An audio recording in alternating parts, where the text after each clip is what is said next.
पाकिस्तान और भारत 3 दिन पहले एक बड़ी और गैर रिवायती जंग के दहाने पर पहुंचने के बाद अब अमेरिकी सालिसी से होने वाली जंगबंदी पर अमल कर रहे हैं। मगर इस सीज फायर के लिए अमेरिकी सदर ट्रंप की मुदाखलत और बयानात को दोनों मुमालिक में मुख्तलिफ जावियों से देखा जा रहा है। पाकिस्तान में जहां ट्रंप के किरदार को सिफारती कामयाबी करार दिया जा रहा है, तो वहीं भारत में इसे वजीर आजम नरेंद्र मोदी के सरेंडर और भारत की सिफारती शिकस्त के तौर पर देखा जा रहा है, क्योंकि ट्रंप ने सीज फायर करवाने के साथ साथ मसला कश्मीर को भी उजागर कर दिया है, जिस पर भारत बात करने को तैयार नहीं था। सिर्फ यही नहीं, अमेरिकी सालिसी के बाद शराइत के साथ वजीर आजम मोदी ने पाकिस्तान के साथ बातचीत के लिए भी आमादगी जाहिर कर दी है, जिससे भारत में न सिर्फ उनके मुखालफीन बल्कि उनके हामी भी सरप्राइज हो गए हैं और भारत में मोदी के नाकदीन में इजाफा हो रहा है। तहम दिलचस्प बात यह है कि वजीर आजम मोदी ने अवामी सतह पर अभी भी पाक भारत सीज फायर में अमरीकी किरदार को तस्लीम नहीं किया और मुकम्मल खामोशी इख्तियार की हुई है। कल उन्होंने भारतीय कौम से खिताब किया तो तवक्को की जा रही थी कि वो सीज फायर के हवाले से असल हकाइक शेयर करेंगे, मगर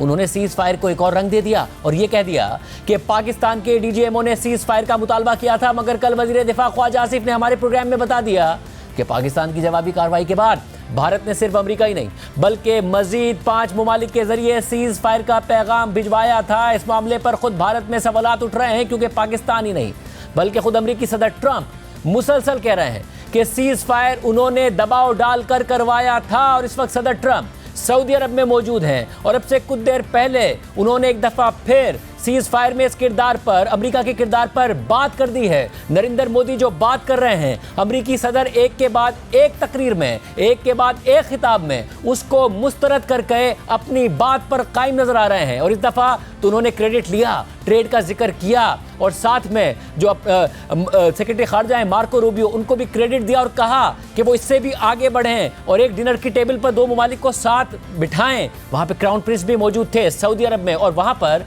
बाकायदा तालियां बजी। क्या कहा, देखिए। Just days ago, my administration successfully brokered a historic ceasefire to stop the escalating violence between India and Pakistan. And I used trade to a large extent to do it. I said, fellas, come on, let's make a deal. Let's do some trading. Let's not trade nuclear missiles. Let's trade the things that you make so beautifully. And they both have very powerful leaders, very strong leaders, good leaders, smart leaders. And it all stopped. Hopefully it'll remain that way, but it all stopped. I was very proud of Marco Rubio and all of the people that worked so hard. Marco, stand up. What a great job you did on that. Thank you, J.D. Vance, Marco. The whole group worked with you, but it was a great job. And I think they're actually getting along. Maybe we can even get them together a little bit, Marco, where they go out and have a nice dinner together. Wouldn't that be nice?